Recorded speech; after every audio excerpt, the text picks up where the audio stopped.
Good morning everyone, Tater here, welcome to Tater Games. Today we're talking to the GameJam winner, which was Nikola. He was a really cool guy and he made the game The Cave. So we gave him an interview around 15 minutes so that he could kind of shed light on what he did and stuff like that. And hopefully you guys learned something from him, someone else's perspective or somebody else's knowledge is really cool to hear. And of course, as always, if you want to see any of his other work or if you want to see the actual Cave game or if you want to follow him on Twitter or stuff like that, then all links should be in the description below so that you guys can go and check out what he does. He's a really cool guy and I hope that you guys all enjoy and learn something from this interview.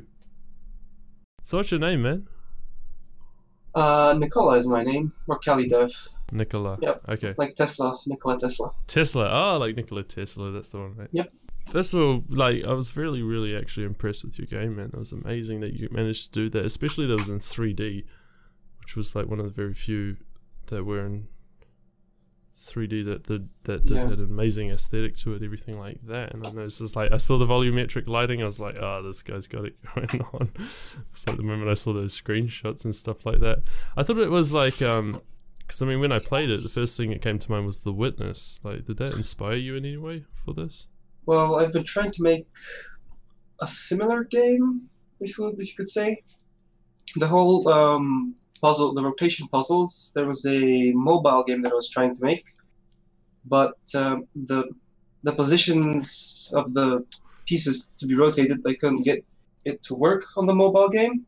Yeah. So I abandoned it, and I decided to try it on this game, and fortunately I found a way to figure that out, and now it worked pretty well. Yeah, but yeah, really good. The Witness did inspire me a little bit. Yeah. I was like, because I had a few, the only thing I could really see that was really wrong with it was the frame rate I was getting, and my PC's not that bad, but it's just the optimization. Like, it was made in Unity, right? Yep. Unity. Did you check any form of optimization on there at all? Or? Well, I was looking at occlusion culling because there are a lot of things in the scene, but it was like the last couple of hours and I was baking it really slowly, so I decided I couldn't fit it in time. But after the fact, I figured out what the problem was with the occlusion culling, so I'll be fixing it in the next update. Yeah, I had a couple of people test it and was really strange that some people with worse specs had actually better frame rates than me, which was very strange. Oh yeah, that's a real strange one. Yeah. Like, the only thing that I would change out of the entire thing was, I mean, that low poly style. Did you like that, or was it just because of the limit of 4 or 5 days? I do like the low poly style. It's my only problem with the style is that it's kind of limiting for terrain. Yeah. When you start doing it, but otherwise, I really like the minimalist style of games. So it was both from a quicker to make view and because I liked it. So those are the only things that I'd change personally, was just get it optimized the thing enough. Obviously you're going to extend. Wait, are you planning on actually taking it further, this game? Yes, I am planning to take it further. I've got some additional puzzles that I want to add, as well as maybe extension to the story, something like that. Yep. That was you doing the voice acting, right? Yes, everything was me. First time voice acting, and first time using FL Studio, so it was... Oh, you're using FL Studio to make it? That's cool. Yeah, I learned everything in one day and said, right, sitting down, gotta do it, no other option. I'm using this shotgun mic for videos. Okay. And it sounded really bad in Audacity, but in FL Studio it sounded fantastic, so that's one of the reasons I switched to FL Studio. So take all these problems as they come. Yeah, I mean, you gotta do what you gotta do. What do you think? What would you change? What do you think would make this game better? Well, one of the things, optimization, as we said before. The other one, some of the puzzles, as you mentioned in the video, they were a bit glitchy. Yeah. When you click on them, they didn't react very well. Also, some UI issues some people had, so that would also have to be changed. Maybe some better sounds and music would also be a place that I can improve. improve on. The cinematics at the start and the end were like awesome because I've never. Was that the new Unity 5 thing that they added? Yeah, the Cinema Machine. Yeah, that's the one. Yes. Yeah, I saw that. I haven't yet learned how to use that yet, but I was thinking about it. I guess I just don't make story-based games often or at all. It's really powerful because you can have doing that by script would take ages and be accurate. And also, I watched a video on Bracky's. You can actually transition from cinematics to actually playing the game with one of the Cinema Machine cameras, which is also really, really powerful for games. But as a first time using it, pretty happy with the result. So if you do end up planning on selling this, what are you going to go for? Steam releases? Or are you going to sell it or just give it away for free? Or good old itch.io? Well, on itch.io maybe. Not quite sure about the price. I was thinking of making probably a second game, like a sequel, after I extend this one. Okay. Not too sure about it yet. I'm also working on some other games, so we'll see how it goes out. Yeah. That's good. What other games are you working on? What style do you like? Well, at the moment, we're working on a 2D game, again minimalist style, and with a team, we're working on an FPS for mobile. Oh, that's pretty cool. Yeah, we're trying to work out the optimization so it runs with better graphics. Yeah. Because I guess running a first-person shooter on mobile would be somewhat difficult. Yeah, for the graphics. Yeah. Keep that poly count low, eh? Yep, we got it. That's the hard part. In the GameJam thing, what do you think the hardest part was, in your opinion? I think the hardest part for anybody who enters the GameJam is time management. Oh, because you have this idea of a game and you know roughly what you want, but when you actually start doing each element, you see how much time it actually takes. So it's really, at least I found it a bit difficult to manage my time for some of the things. For example, scripting, because you start making something and then it doesn't go to plan and you have to go, oh, wait, this has to be fixed. And now that thing's broken, so that thing's got to be fixed. And yeah, it's pretty... Time management is the thing that people... I feel that people have the hardest time doing. How did you manage your time? Well, luckily I had a vacation from the 1st to the 5th, so pretty much wake up. Yeah, I wake up at 9, go to sleep at about 1 or 2 in the morning. So yeah, long days. What do you think you like? If you learned anything, which is very likely because I'm sure the amount of stuff that you went through was extreme. To one point, what did you actually learn from this GameJam, would you say? Well, before I made a game with voice acting, I really thought that it was it was an easy thing, that it will take like 30 minutes and you're set, but it's much longer than that. What do you mean, like adding effects to your voice, or just getting it implemented into the game, implementing sound?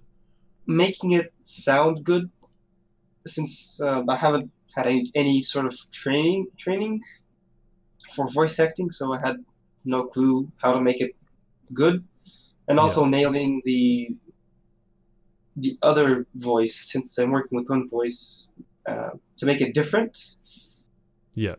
So that was probably the biggest thing I learned. The other stuff, probably how to manage asset creation and the whole workflow, making the game from start to finish. So out of like all the games, did you play many of the games that were submitted at all? Yeah, actually I played through all of them, all of the games. Oh, really? Okay. Yep. I downloaded every game. Out of all of the games that you played, which one would you say was your favorite, or your top 3 or something like that? Well, there was one with the one made in Unreal with the spinning puzzle. That was a very nice concept. Yeah, it was cool. It was really cool. Memory, I believe it was. It was the one that, yeah, Memory. It looked like, it always reminded me of, like, when I was playing, I was like, oh, this is just like Fez. It's an amazing game. It uses perspective as its kind of... Oh yeah, perspective games, the ones that you can change how you look at the whole scene. I really enjoy those. Monument Valley for Android is a great example. Oh yeah, and I thought the Memory game that he made would actually do really well if it was made for mobile as well. Oh yeah, that's something a lot of people in mobile community would love, I reckon. Yeah, it's just has to have some bugs that had to be fixed, but otherwise it has potential in my opinion. For the second game, maybe the Pokeball one, the second one that was the 2D. Yeah, that was the arm thing. Shooter. Yeah. And that was pretty awesome too. Oh, that gave me a laugh as well when I saw it for the first time. I was like, I'm glad they animated the start so it had like this. Yeah. Oh yeah, the one with the drunk effect. Oh, Fight Me. Yep, yeah. Fight Me. Yeah, that was also a great game. It had that, I didn't expect that thing, so it fit to the theme so perfectly because nothing that happened in it I expected at all. Yeah. Walking into a room and just getting drunk, and for some reason things just happened that was very unexpected. Yeah, they were really cool. Posting some like devlogs in the Discord chat, and I was like, "What the hell are you guys doing with the walk animation?" Yeah. And when I saw the final product, I was like, "Wow, that's pretty good." Because I love puzzle games, man, and when I saw this for the first time, you could tell from the screenshots and stuff that it was going to be a puzzle game. I saw that first puzzle and I was like, oh, this is going to be very entertaining and stuff. But the idea is really simple. It's rotating these kind of lines, it's sort of working with lines in a similar way. Do you think that that's limited in any way? Well, after a while, it could possibly get limited. If you have a lot of puzzles, they might get boring, because if you have one person working on every puzzle, there's only so many things that someone can imagine before they get burnt out. Yeah. But I would imagine that if you have probably a team of artists, they would manage to make a variety of puzzles. Yeah. And actually, the second puzzle, the third one, with the big circles, that is actually a map of the maze. Yeah.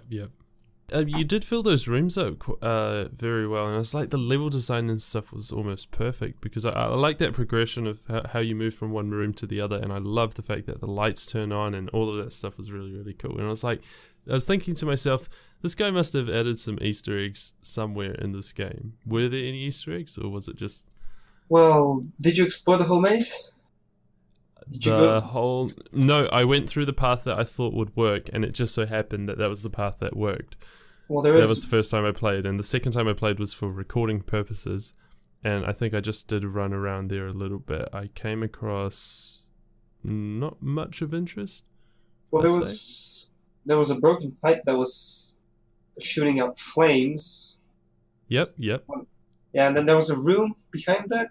If you saw that, there was a room. No, I didn't see that. There was a room full of other things in the puzzle. Oh, seriously? Yep. Crates. Oh god, puzzle pieces. As well as in the second room, there was also some pieces of, as if there's leftover pieces of a puzzle. Yeah. As if somebody has been constructing this sort of. So it is man-made. Oh, we're digging deep into this story, mate. Yeah. On the final sequence, cinematics, on the wall, there's actually a painting of the third puzzle, but the camera pans too quickly. I don't think that people can catch that. Also, there's the first puzzle is on the desk where the circle is as well. It was amazing. It was so well done for the amount of time that you were given. It's really, really awesome. Thank you. Like, you definitely deserve that #1 spot, mate. Definitely. Thanks. you know, when you play the game through a couple of hundred times while testing it, it kind of doesn't give you the real player perspective, which is why you should play test your game a bit more before publishing it. But yeah. Again, time constraints. Yeah, time constraints. Don't really allow that type of stuff. Maybe adding a bit more details for the players to look at while they're going through the straight tunnel will make it seem a bit not as long or as empty. So, yeah. Like different puzzles that you can see on the way. Oh yeah, maybe. It's a really clever, like, and again, it's like an idea that's so open for, like, you can make so much out of it. And even in the last room as well. Yeah. Ideas flowing. Ideas flowing. Yep. Get your pen and paper out. We can write some good stuff on it. It's so good to talk to you, man. Thanks. It was great talking to someone. That's who you too. Awesome. Thanks.